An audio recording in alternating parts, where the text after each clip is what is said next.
नमस्कार, मी Savita. Cooking time मराठीमध्ये सर्वांचे मनापासून स्वागत. आज मी अजिबात मैद्याचा वापर न करता खुसखुशीत अशी मेथीची मठरी तुम्हाला बनवून दाखवणार आहे. ही मठरी अजिबात तेलकट होत नाही, सोबतच महिनाभर आरामशीर टिकते. बनवायला सुद्धा खूप सोपी आहे, चवीला अप्रतिम लागते. आजची रेसिपी खूप सोपी आहे. आवडली तर चॅनलला सबस्क्राईब करा, रेसिपीला एक लाईक नक्की करा. सगळ्यात अगोदर पॅनमध्ये आपल्याला 1 चमचाभर तेल घ्यायचं आहे. आता यानंतर इथं मी मेथी घेतलेली आहे. मेथीची आपल्याला फक्त पानं घ्यायची आहेत, देठं घ्यायची नाही. मेथी सगळ्यात अगोदर स्वच्छ धुवून निथळवून आपल्याला व्यवस्थित बारीक अशी चिरून घ्यायची आहे. मेथी घेत असताना शक्यतो आपल्याला बारीक पानांची घ्यायची आहे, जेणेकरून ती मठरीमध्ये अजिबात कडू लागत नाही. तर अशा प्रकारची जर का तुम्ही मेथी वापरली तर अजिबात मेथीची मठरी कडू लागत नाही.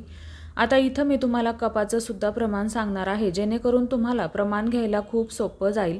सुरुवातीला कपामध्ये अगदी हलक्या हाताने आपल्याला मेथी भरून घ्यायची आहे. तर इथं एकूण मी 2.5 कप इतकी मेथी घेतलेली आहे.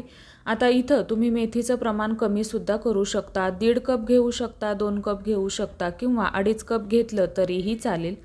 सगळ्यात अगोदर हाय फ्लेमवरती ही मेथी आपल्याला 1 ते 1.5 मिनिटांसाठी व्यवस्थित अशी या तेलावरती परतवून घ्यायची आहे.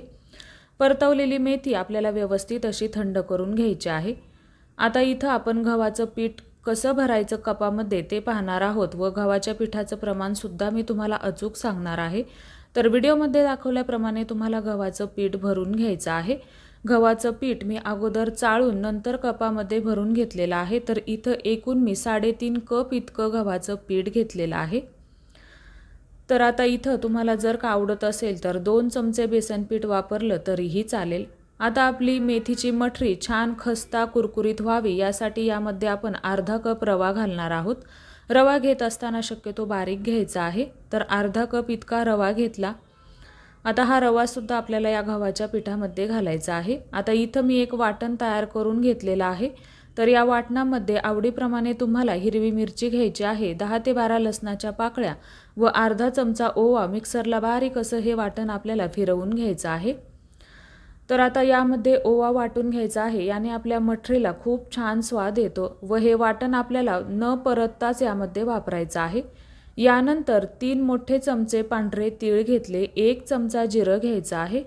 यानंतर 1 चमचा आमचूर पावडर घेतलेली आहे. इथं तुम्ही चाट मसालासुद्धा वापरू शकता. 1 छोटा चमचा हिंग घेतलेला आहे. यानंतर चवीनुसार मीठ घालायचं आहे. अर्धा चमचा कलोंजी घालायची आहे. ज्या कपाने आपण मेथी व पिठं घेतली त्याच कपाने आपल्याला अर्ध्या कपाला थोडंसं कमी तेल घ्यायचं आहे. तर इथं मी तेल गरम न करताच असंच यामध्ये घातलेलं आहे. तेल जर का चमच्याने मोजायचं झालं तर 5 मोठे चमचे तेल घ्यायचं आहे. माफ करा, सुरुवातीला हळद घालायला विसरले. 1 चमचा हळद यामध्ये घालायची आहे. आता हे आपल्याला व्यवस्थित असं हाताने मिक्स करायचं आहे. आपण जे तेल यामध्ये घातलं ते या पिठाला चांगलं असं चोळून घ्यायचं आहे, अगदी 5 ते 6 मिनिटांसाठी. याचा एक मुटका वळून पाहायचा आहे, समजायचं आपलं मोहन व्यवस्थित लागलं गेलं. सुरुवातीला आपण जी मेथी परतवून ठेवली ती यामध्ये घालायची आहे. आता यानंतर परत हे आपल्याला हाताने व्यवस्थित असं मिक्स करायचं आहे व थोडं थोडं पाणी घालत याचा आपल्याला घट्ट असा गोळा मळून घ्यायचा आहे. आपण पुरीसाठी जसं घट्ट पीठ मळतो त्यापेक्षा थोडासा घट्ट गोळा आपल्याला याचा मळायचा आहे.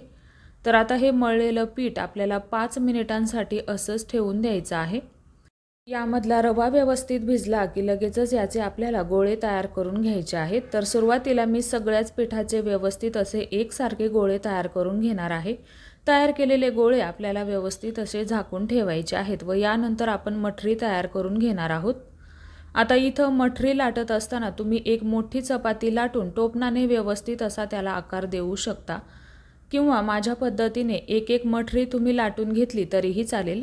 आता मठरी तुम्हाला खूप जास्त जाड किंवा खूप जास्त पातळसुद्धा लाटायची नाही व लाटल्यानंतर काटे चमच्याने अशा पद्धतीने याला आपल्याला होल पाडून घ्यायचे आहेत, जेणेकरून तेलामध्ये घातल्यानंतर ती फुगणार नाही. आता सुरुवातीला मी 12 ते 15 मठरी लाटून घेतल्या. आता या आपण तळून घेणार आहोत.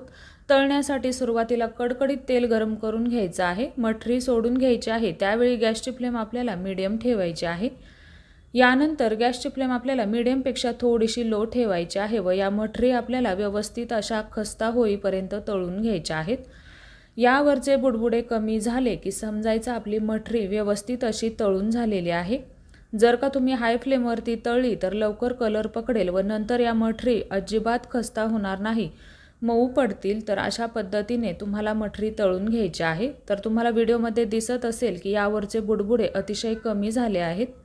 तळताना तुम्ही जर का या खूप जास्त करपवल्या तर या खाताना कडू लागू शकतील, यासाठी या तळताना सुद्धा काळजी घ्यायची आहे। अगदी पेशन्सने या तळून घ्यायच्या आहेत। तर इथे पहा झाल्या आपल्या तयार मठरी, अजिबात या तेलकट होत नाही व खायला सुद्धा अतिशय हेल्दी आहेत।